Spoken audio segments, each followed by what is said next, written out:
Good morning student. Hello everyone. We are going to learn about 16th chapter natural resources.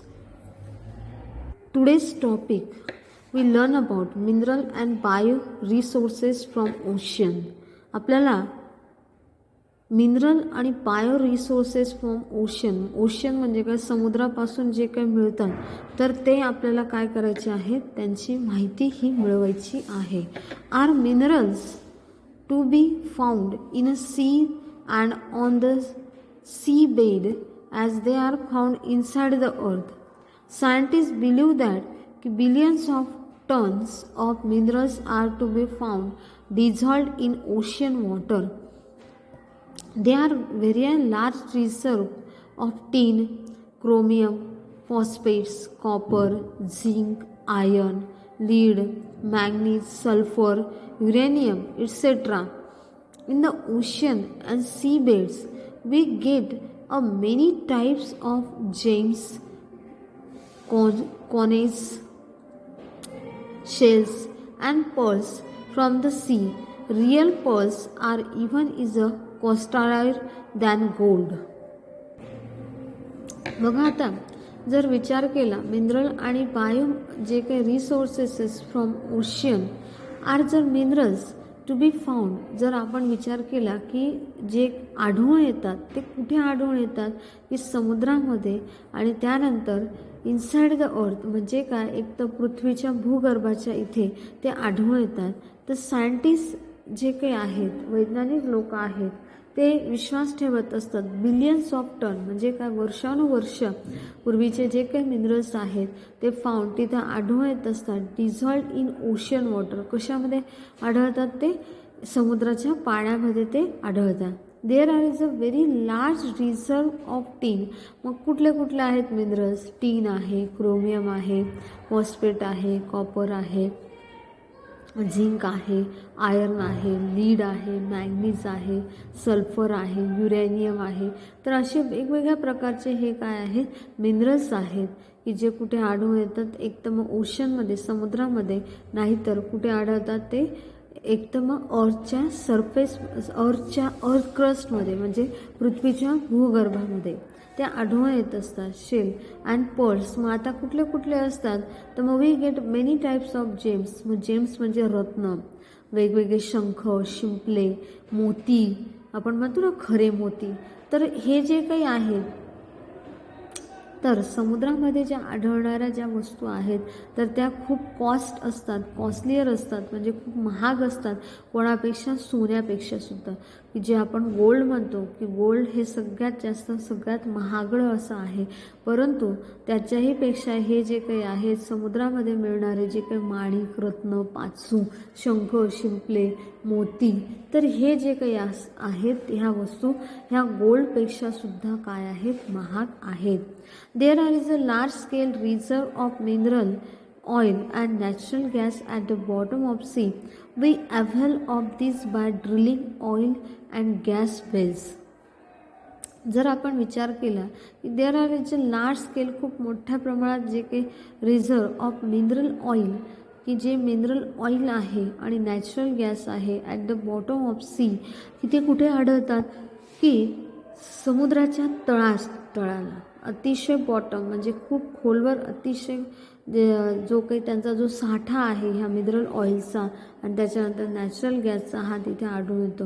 We avail of this by drilling oil and gas wells. म्हणजे तिथं काय आढळतात ते एक प्रकारे मोठ्या प्रमाणात याच्या जे काही मिनरल आणि नंतर ऑइल आहे क्रूड ऑइल आहे तर तिथे ड्रिलिंग केलं जातं जशा बोरवेल केल्या जातात पाणीसाठी आपण जसे ज्या पद्धतीने बोरिंग ही केली जात असेल त्याच पद्धतीने ज्या काही त्यांचं उत्खनन करण्यासाठी मोठ्या प्रमाणात ह्या जे काही आहेत तिथं देखील यांचं काय केलं जातं आहे तो साठा हा सापळवला जातो. बघा आता तुम्हाला इथे पिक्चर्समध्ये दिसत आहे प्रॉन्ग्स आहेत नंतर हे शिंपले आहेत त्या शिंपल्यामध्ये मोती तुम्हाला दिसतोय नंतर मराईन वेल्थ आहे. तर वेगवेगळे हे प्राणी आहेत त्यांचे शिंपले आहेत नंतर हे फिश आहेत बघा दिसते तुम्हाला. तर हे सर्व खूप महाग आहेत. मराईन वेल्थ म्हणजे काय आपल्याला समुद्राचे एक प्रकारे समुद्रापासून जी मिळणारी संपत्ती आहे ती आहे. बघा आता in India The first mineral oil well is a Sagar Sagar Samarth was a drill in India. The first mineral oil well is a Sagar Samarth was drilled in 1974 at the oil field called the Bombay High for obtaining mineral oil and natural gas from the bottom of the sea. The natural gas from this well is carried via a pipeline to a place called as a Urain. आता मोठ्या प्रमाणात जो काही समुद्राच्या तळाशी जो काही साठा आहे मिनरल ऑइलचा, हा जो पहिल्यांदा जो काही सापडवला गेलेला आहे तो आहे सागर समर्थ ह्या जी काही ड्रिल ऑइल जी काही कंपनी आहे ऑइल फील्ड, तर ती कुठे आहे बॉम्बे साईडला. तर तिथे त्यांच्या साहाय्याने तिथं काय हा शोधला गेलेला साठा आहे. तर मोठ्या प्रमाणात जे काही मिनरल ऑइल आहे आणि नॅचरल गॅस आहे ते आपल्याला तिथून त्या समुद्राच्या बॉटम म्हणजे समुद्राच्या तळाशी आपल्याला ते मिळू शकणार आहे. तर नॅचरल गॅस फ्रॉम दिस वेल आपल्याला जो काही नैसर्गिक जो काही गॅस आहे तो आपल्याला त्याच्यापासून हा मिळू शकतो. तिथून मोठ्या मोठ्या ज्या काही पाईपलाईन्स आहेत त्या तिथून काढून त्या युरेनच्या साहाय्याने ते आपल्याला मिळू शकत आहे. Mineral resources from ocean. बघा आता आपल्याला अजून कुठले कुठले मिनरल्स हे समुद्राकडून मिळू शकत आहेत. तर थोरियम आहे, use in the production of atomic energy. Magnesium आहे, use in the flash bulb of a camera. Potassium आहे, the main ingredient in a production of soap, glass, fertiliser. Sodium, use in the production of cloth and paper. Sulphate, use in a making artificial silk. बघा आपल्याला जर विचार केला तर mineral जे काही resources आहे फ्रॉम ओशन समुद्रापासून आपल्याला ते मिळू शकतात. पण ते कुठले कुठले आहेत? थोरियम आहे, थोरियमचा जो काही वापर आहे use in the production of atomic energy. नंतर मॅग्नेशियम आहे, त्याचा वापर हा फ्लॅश बल्ब ऑफ कॅमेरा. नंतर पोटॅशियम म्हणजे बघा थोरियमचा वापर कशामध्ये होतो आहे? Atomic energy. बघा आता जी मोठ्या प्रमाणात बॉम्बस्फोट हे घडवले जातात तर तिथे जे काही वेगवेगळे जे काही हेवी जे काही एलिमेंट्स आहेत त्यांचा वापर हा केला जातो. जसं लाईक अ थोरियम आहे, use in the production of atomic energy. Magnesium आहे, use in the flash bulb of camera. तर मॅग्नेशियमचा वापर हा कुठे केला जातो? जे काही आपण फोटोज वगैरे काढतो तर त्या फोटोजमधले जे काही कॅमेरेज असतात तर त्या कॅमेरामध्ये जो काही बल्ब आहे त्या बल्बमध्ये त्याचा वापर हा केला जातो. नंतर potassium, the main ingredient in a production of soap, glass, fertiliser. पोटॅशियमचा वापर हा कुठे केला जातो? जे काही मेन त्याचं जे काही आहे सोप, जे काही आपण साबण आहे, नंतर ग्लास जे काही काचेच्या वस्तू आहेत, फर्टिलायझर म्हणजे की जे काही शेतामधले आपण जे वेगवेगळे जे काही खतांचा उपयोग हा केला जातो. रासायनिक खतं आहेत, नंतर कृत्रिम खतं आहेत वेगवेगळे, तर त्या ठिकाणी त्या पोटॅशियमचा वापर हा तिथे होत असतो. Sodium, use in the production of cloth and paper. बघा आता सोडियमचा वापर हा कुठं होतो? तर याचा वापर हा प्रोडक्शन ऑफ क्लॉथ म्हणजे काय की जे काही कापड आहे कापड बनवण्यासाठी, त्याच्यानंतर पेपर बनवण्यासाठी. त्याच्यानंतर सल्फेटचा वापर कुठे होईल? Use in a making artificial silk. बघा आर्टिफिशियल जे काही सिल्क आहे, जे कापड आहे त्या कापडमध्ये देखील हा सल्फेटचा उपयोग हा होत असतो. त्याच्यानंतर bio resources in a ocean. बघा आपल्याला समुद्रापासून वेगवेगळ्या प्रकारच्या जे काही नॅचरल जे काही कृत्रिम जे काही वस्तू आहेत त्या आपल्याला मिळत असतात. आता बघा जसं काही ॲज अ लाईक सगळ्यांना माहिती आहे ते म्हणजे फिश.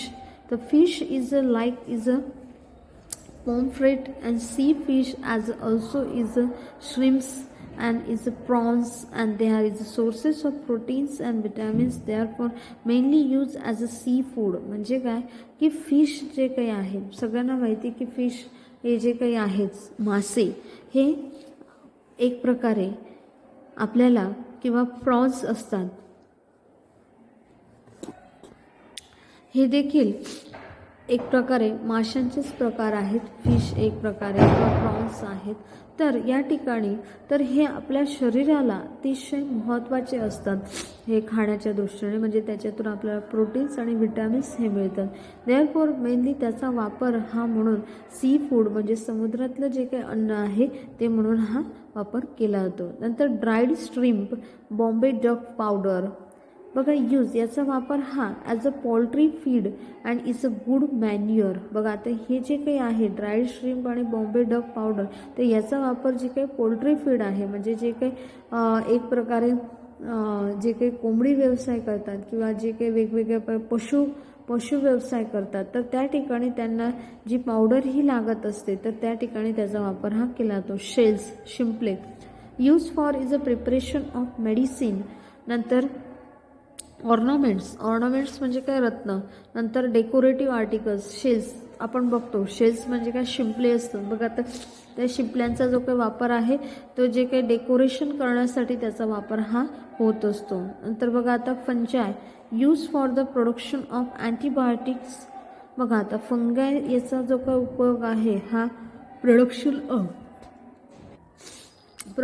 ऑफ त्याचा उपयोग हा अँटीबायोटिक म्हणून हा होत असतो. Shark and code fish,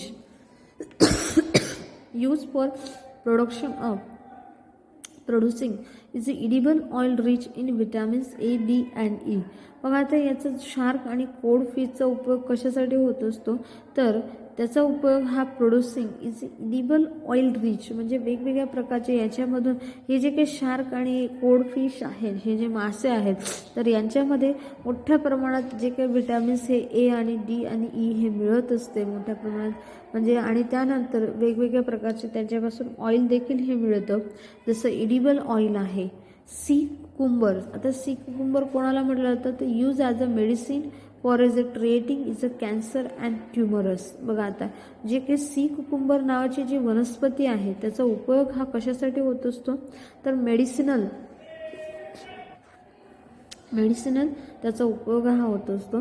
like a treating as a cancer म्हणजे जे कॅन्सरसारखे जे काही रोग आहेत त्याच्यावर त्याचा ट्युमर ज्या गाठी झालेल्या असतात त्याच्यासाठी त्याचा उपयोग हा होत असतो. मराईन ऑक्युपेशन म्हणजे काय की मराईन समुद्र व्यवसाय हा आपण काय काय करू शकतो, फिशिंग करू शकतो. मेन ऑक्युपेशन त्याच्यामध्ये आहे की एक प्रकारे मत्स्य व्यवसाय. नंतर salt farming, a big industrial असा जो काही व्यवसाय आहे म्हणजे की एक प्रकारे सॉल्ट म्हणजे काय मीठ तयार करणे, जसं आपण मिठाची शेती म्हणतो ना आपण, ही एक प्रकारे आपण शेती करतो, परंतु फार्मिंग म्हणजे काय एक प्रकारे तयार करणे. तिथं काय मीठ त्याचं तयार नाही होणार आहे, ते त्याला तयार करावं लागतं, त्याचे चारे वगैरे असे ते बांधून तिथं व्यवस्थित ते तयार तशा पद्धतीने आखणं आणि ते एक प्रकारे तो बिग अशी मोठी अशी इंडस्ट्री असा व्यवसाय हा होऊ शकतो. ट्रान्सपोर्ट बिझनेसेस आहे म्हणजे ट्रान्सपोर्ट बाय सी म्हणजे समुद्रामार्गे जो काही आहे आयात निर्यातीचा व्यवसाय. नंतर सी टुरिझम, नंतर काही जण मीन्स ऑफ फायनान्शियल इन्कम म्हणजे एक प्रकारे की काहींना समुद्राच्या जे काही आहे समुद्रावरून जे काही फिरणे किंवा हे करणे, टुरिझम म्हणजे काय फिरणं एक प्रकारे. बघा मॅन्युफॅक्चरिंग डेकोरेटिव्ह आर्टिकल्स, वेगवेगळ्या प्रकारचे त्याच्यापासून आपल्याला मॅन्युफॅक्चरिंग म्हणजे तयार करू शकतो आपण, जे काही डेकोरेटिव्ह आर्टिकल्स असतात ते आपण तयार करू शकतो. आता बघा पुढचं आहे always remember natural resources are is important for meeting our needs. Reserve of some resources are limited. There is a danger that excessive use will lead to their early depletion. We must is keep a control on the use of natural resources to maintain the balance in nature. बघा आता natural जे काही resources आहेत ते अतिशय महत्त्वाचे आहेत for कशासाठी मीटिंग अवर नीड म्हणजे काय की एक प्रकारे आपल्याला कुठेतरी त्याची आवश्यकता आहे. And reserve of some resources are limited. There is a danger that की ते अतिशय घातक आहे जर त्याचा वापर हा जास्त प्रमाणात केला गेला आहे. Excessive use of the lead to their early depletion. We must keep a control on the use of एक प्रकारे natural resources to maintain the balance in nature. म्हणजे जर समजा खूप कुठल्याही जे काही गोष्टीचा अतिरेक हा जर केला तर काय होणार, ती गोष्ट नक्कीच संपणार आहे. म्हणजे तिचा जर ऱ्हास हा झाल्यानंतर त्याची गरजही आपल्याला भासणार आहे आणि आपला जो काही निसर्ग आहे त्या निसर्गाचा समतोल देखील ढासळणार आहे. आता तुम्हाला या चॅप्टरची एक्सरसाइज कंप्लीट करायची. या चॅप्टरमधली जो काही क्वेश्चन नंबर फर्स्ट तुम्हाला दिसत आहे बघा, दिसतोय question number first, describe natural resources. त्याच्यानंतर right answer the following questions in your own words. त्याच्यानंतर पुढे तुम्हाला काय दिसतंय question number 3, what steps are taken for is a protection and conservation of natural resources. त्याच्यानंतर कंप्लीट द फ्लो चार्ट. हा flow chart देखील तुम्हाला कंप्लीट करायचा आहे. How does the economic conditions of a nation depend on its nature natural resources. नंतर which medicinal plants पाहिजे तिथं. Will you grow on your school is a permissions and near your house and why.